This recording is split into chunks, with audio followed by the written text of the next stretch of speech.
If you think you've seen it all, prepare to be amazed.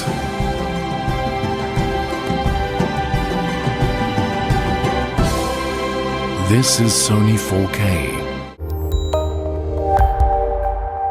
Muy buenas a todos chicos, ¿qué tal? Soy Javier Tocinillo para AV Pasión. Estamos en otro vídeo, la esperada review de la preciosa y espectacular Sony 55A80J, así que vamos allá. Bueno, lo primero de todo, antes de empezar, es darle las gracias a Sony España por la cesión del producto.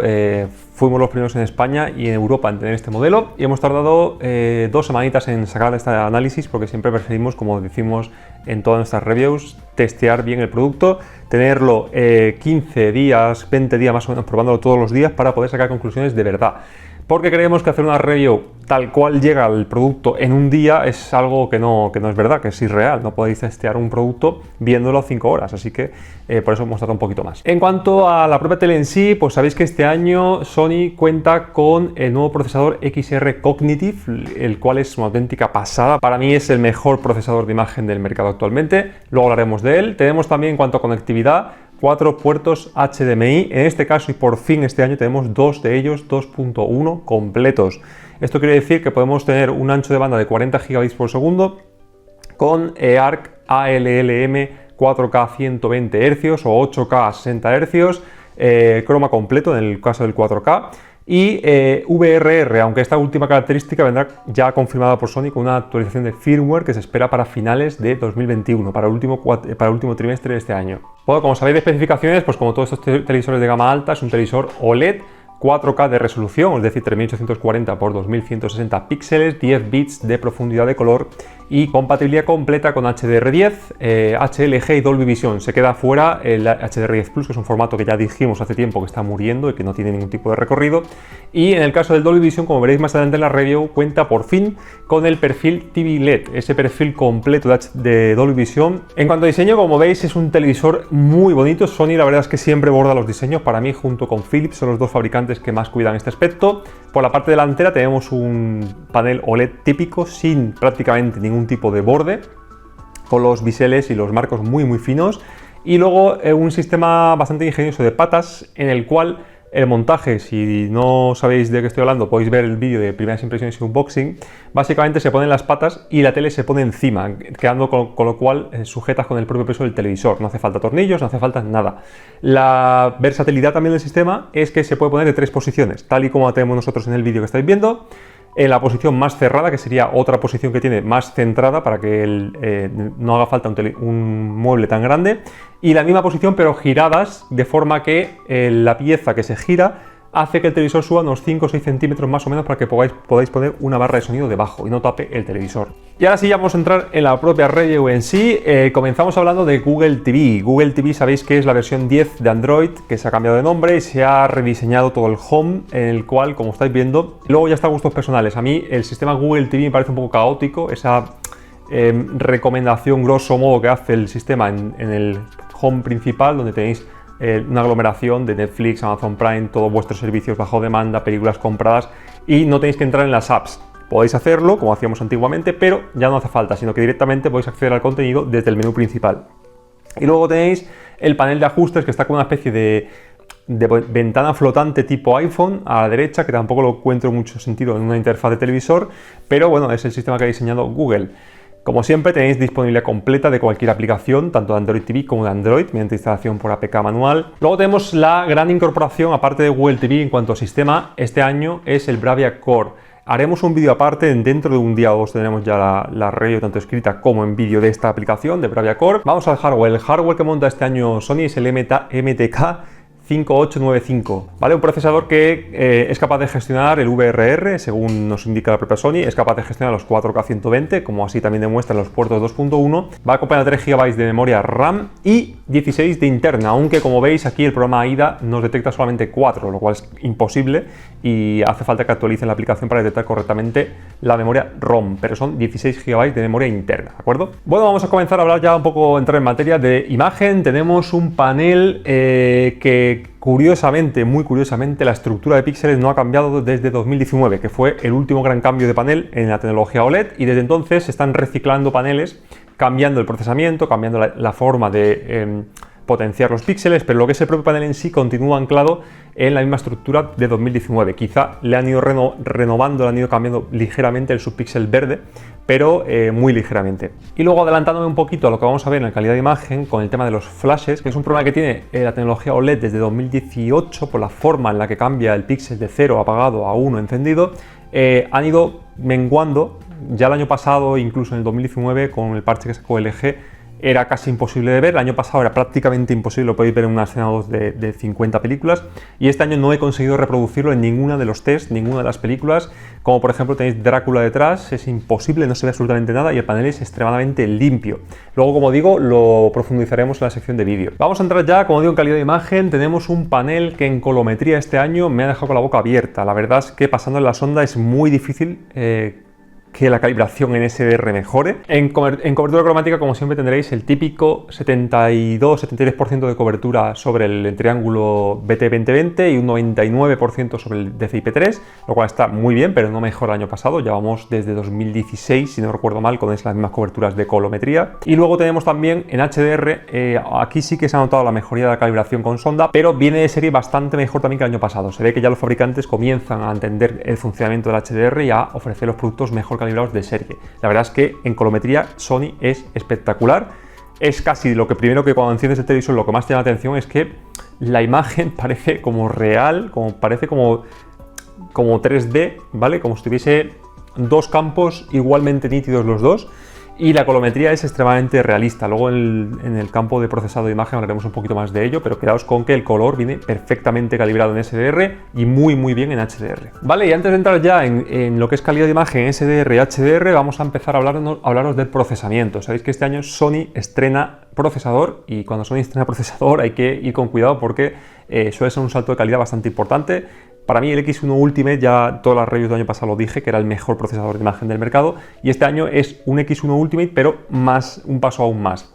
La principal diferencia con el año pasado, lo que yo noto, es primero que el escalado es muy bueno, por debajo de 1080p es increíblemente bueno, lo podéis ver vosotros mismos con las escenas de Drácula, aunque la cámara no capta ni muchísimo menos como lo veo yo aquí en directo, pero esa película está grabada en 240p, es un test que tenemos aquí para hacer las pruebas de los televisores, y el X1, el XR Cognitive saca detalle de donde no lo hay. Ya lo pudisteis ver en la comparativa con la LG.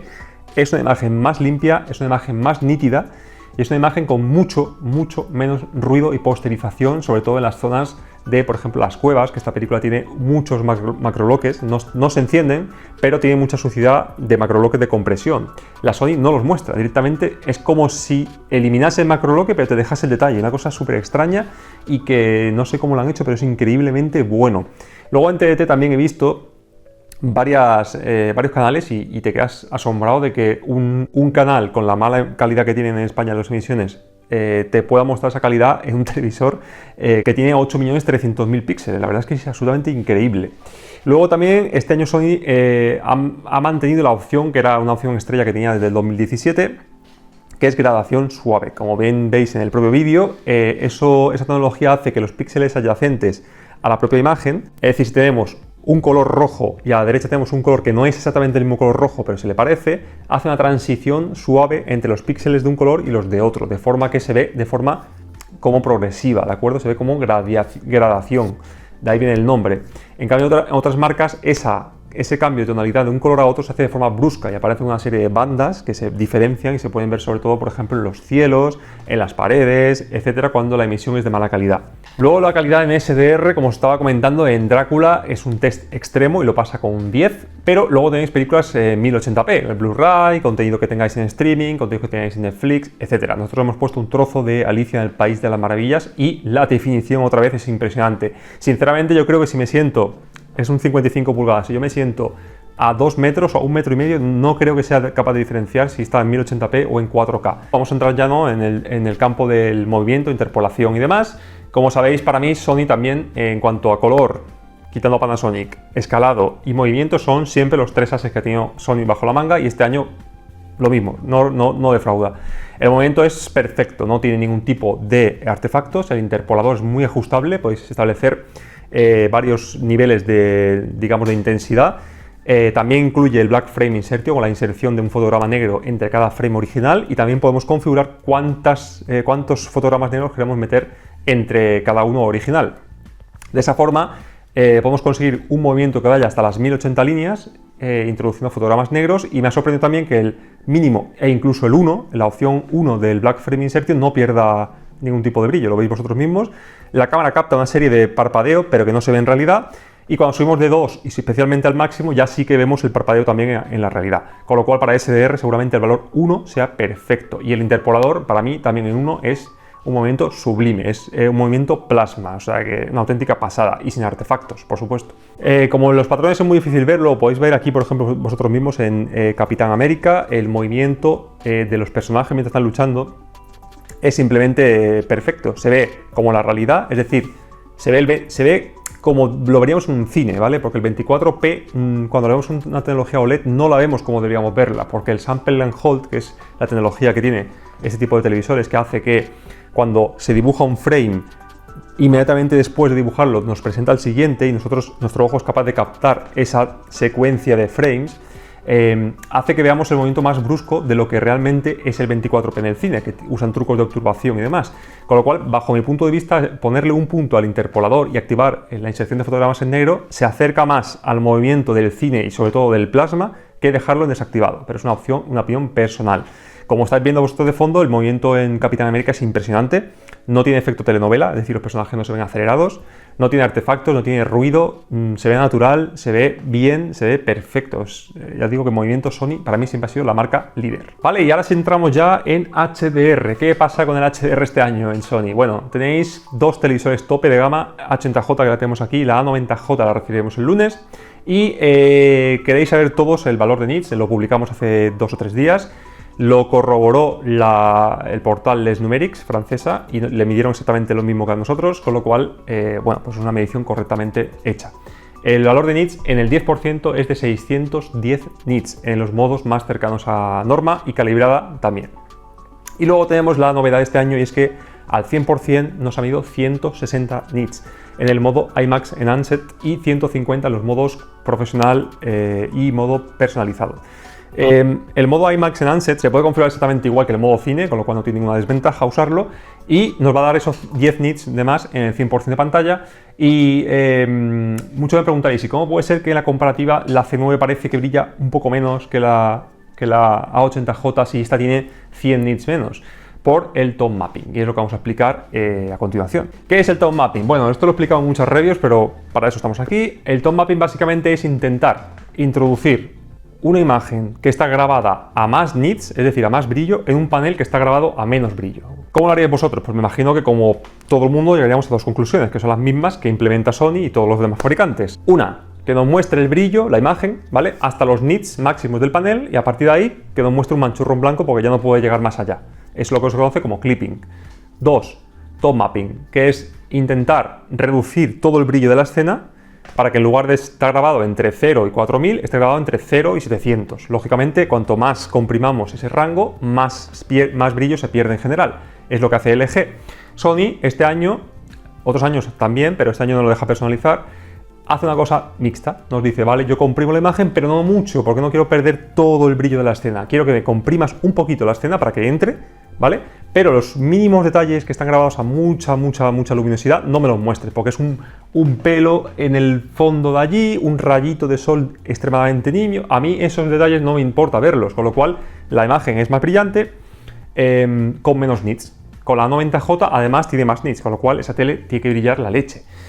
Este año, como decía, nos lo deja personalizar. Tenemos no, que sería clipping, que no haga tone mapping, que es lo que explicaba al principio.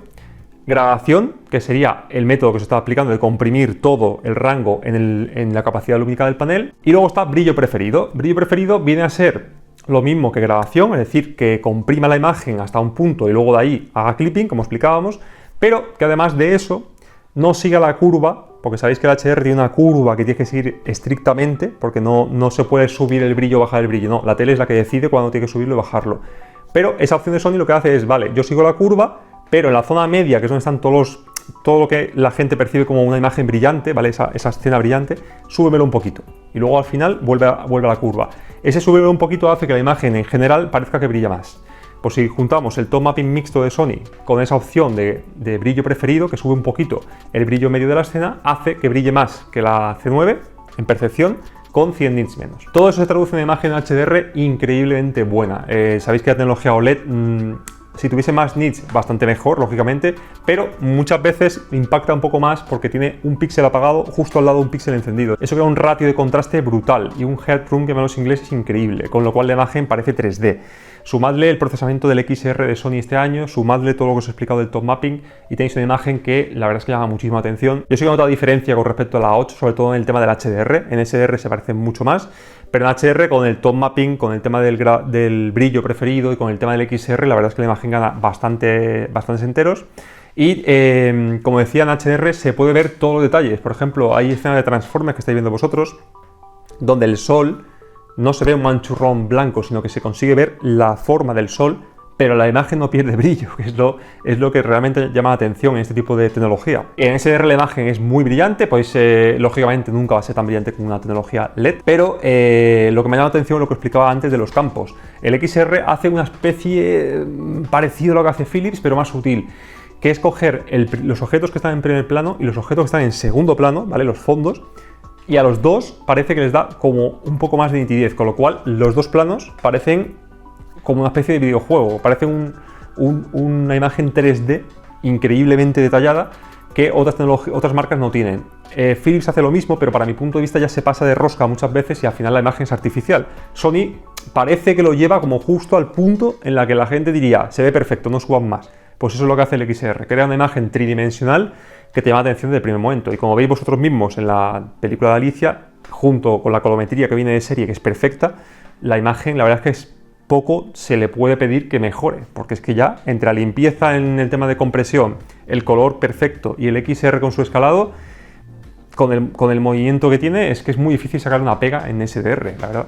Vale, y nos vamos a Dolby Vision. Una de las novedades de este año, como os comentaba, es la incorporación del perfil TV LED, que como veis lo hemos activado en el Oppo antes de empezar las pruebas. Vale, pues ¿qué diferencia hay con respecto al año pasado? Pues que este año en Dolby Vision oscuro, que es como se debe ver el material, tal y como está concebido por el director, se ve exactamente igual que por ejemplo en la LG C9 con las Panasonic, es decir, con el brillo correcto, sin esos problemas de ruido excesivo que había en las zonas en penumbra que sí que estaban el año pasado, y no hay ningún problema. La verdad es que se ve perfecto, lo podéis poner en Dolby Vision oscuro, que es como debería verse, y como veis tiene un perfil Dolby Vision brillo que para mí en ese aspecto están también un poquito por delante, porque levantan la curva lo justo para ver más detalle en sombra, lo justo para hacer la imagen un poco más brillante, pero sin pasarse. Como veis vosotros mismos en esta escena de The Witcher, en la que están los protagonistas dando vueltas en espiral, es una escena muy complicada para el interpolador porque tiene muchos objetos en movimiento y es una escena que he probado varias veces en la LG, por lo menos en la C9, y sí que veo esos rayitos del interpolador. Como veis en Sony no ocurre. El brillo no le afecta al chip de procesamiento de movimiento y simplemente se ve impresionante. Incluso creo que podéis percibir en el vídeo la tonalidad tan natural de las pieles, sobre todo de Ciri, de la chica. Bueno, y para acabar ya vamos a entrar en la sección de gaming. Tenemos novedades importantes. Lo primero, el input lag, que es lo más importante de un televisor de estas características. Lo hemos medido con nuestro Leo Bodnar, como estáis viendo, y nos oscila entre los 18,4 milisegundos y los 16,3 más o menos, va cambiando ahí.